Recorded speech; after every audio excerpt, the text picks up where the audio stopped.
Hello friends, আজকে আমি যে বিষয়টি নিয়ে আলোচনা করব সেটি হলো যারা 18তম নিবন্ধন পরীক্ষা এক্সাম দিয়েছেন তারা তাদের রেজাল্টটা কীভাবে চেক করবেন। সো শুরু করা যাক। এখন আমরা চলে যাচ্ছি গুগল ক্রোমে।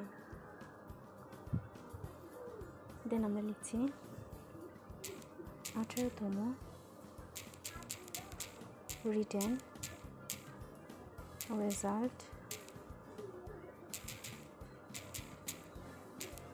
2024। দেন আমরা স্ক্রল করছি, দেখেন এখানে লেখা আছে ntrca.teletalk.com, এটাতে ক্লিক করছি।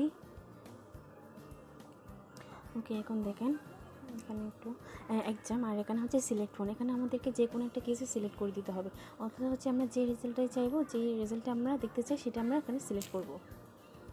দেখেন এখানে 18তম হচ্ছে কি এনটিআরসি এক্সাম প্রিলিমিনারি, কিন্তু আমরা যদি রিটেন এক্সাম চাই এখানে উপরে শো করবে, যখন রেজাল্ট দেবে তখন এখানে আমরা দেখতে পারবো 18তম এনটিআরসি এক্সাম হচ্ছে এখানে রিটেন, এটা লেখা থাকবে। আর যে কোনো একটা রেজাল্টে যদি আমরা দেখতে চাই তাহলে এখানে যে কোনো একটা সিলেক্ট করবো, যেই রেজাল্ট আমরা দেখতে চাইবো সেটা এখানে আমরা সিলেক্ট করে দেবো। ফার্স্টে এটা সিলেক্ট করতে হবে, দেন আমরা এখানে রোল নাম্বারটা লিখে দিব, সাবমিট করে দিব, আমাদের রেজাল্টটা চলে আসবে।